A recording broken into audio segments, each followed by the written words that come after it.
National Weather Service in Austin, San Antonio has issued a severe thunderstorm warning for northwestern Bexar County until 5:45 p.m. Central Daylight Time. At 5:06 p.m. Central Daylight Time, a severe thunderstorm was located near Helotes, or 9 miles west of San Antonio International Airport, moving northeast at 25 miles per hour. Hazard, quarter-size hail. Source, radar indicated. Impact, damage to vehicles is expected.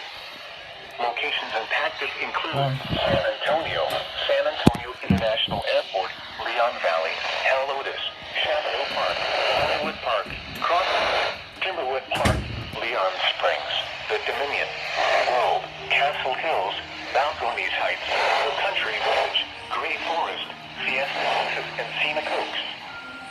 For your permission, move to an interior room on the lowest floor of a building. Turn that crap down.